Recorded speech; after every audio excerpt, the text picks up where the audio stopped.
Hello friends, कसे आहात सगळे? तुमचं आपल्या चॅनेलवर मनापासून खूप खूप स्वागत.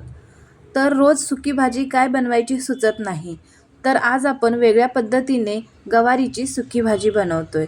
रेसिपी खूप सोपी आहे, कुठे स्किप न करता व्हिडिओ शेवटपर्यंत नक्की बघा.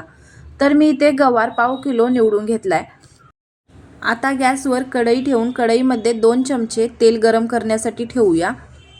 तेल गरम झाले की याच्यामध्ये अर्धा छोटा चमचा मोहरी आणि जिरे टाकून घेऊ. त्यानंतर कढीपत्त्याची 4-5 पाने, त्यानंतर बारीक चिरलेला कांदा घालून घेऊया. आता हे मीडियम फ्लेमवर हे फ्राय करून घेऊया. त्यानंतर बारीक चिरलेला अर्धा टोमॅटो घालून घेऊ आणि पुन्हा एकदा परतवून घेऊया. आता इथे मी गवार निवडून स्वच्छ धुवून घेतलाय, तो याच्यामध्ये घालून घेऊया. त्यानंतर ही गवार आपल्याला 5 मिनिटांसाठी मीडियम फ्लेमवर फ्राय करून घ्यायची आहे.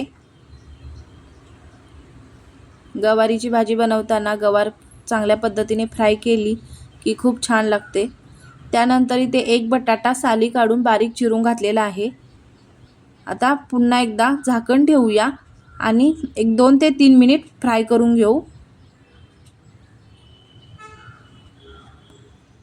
तर 2 मिनिटांनी बघू शकताय, पुन्हा एकदा मिक्स करून घेऊया. आता याच्यामध्ये चवीनुसार मीठ घालून घेऊया आणि पुन्हा एकदा मिक्स करू. त्यानंतर अर्धा छोटा चमचा हळद पावडर, 1 चमचा लाल तिखट आणि अर्धा चमचा गरम मसाला.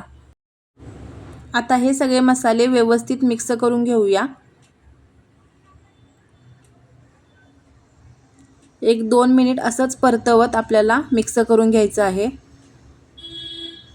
आता आपण 2 चमचे होईल एवढंच पाणी घालायचं, जास्त पाणी घालायचं नाही आणि झाकण ठेवूया आणि 5 मिनिट शिजवून घेऊया स्लो गॅसवर. तर 5 मिनिटांनी बघू शकताय. तर पुन्हा एकदा आता आपण मिक्स करूया.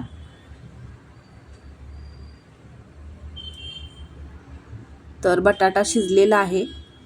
जास्त करून ही वाफेवरच भाजी शिजते, पण जास्त भाजी लागू नये यासाठी आपण 2 चमचे पाणी घातलं होतं. तर पुन्हा एकदा 2 ते 3 मिनिट मी शिजवून घेते.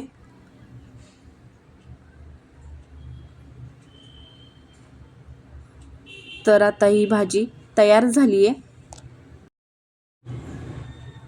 आता या गवारीच्या भाजीमध्ये आपण किसलेलं खोबरं आणि कोथिंबीर घालून घेऊया आणि थोडासा शेंगदाण्याचा कूट सुद्धा घालून घेऊया. शेंगदाण्याचा कूट गवारीच्या भाजीमध्ये घातल्यामुळे टेस्ट अप्रतिम येते. तर इथे आपली गवारीची सुकी भाजी तयार झालेली आहे. ही भाजी तुम्ही चपाती, रोटी किंवा भाकरीसोबत खाऊ शकताय.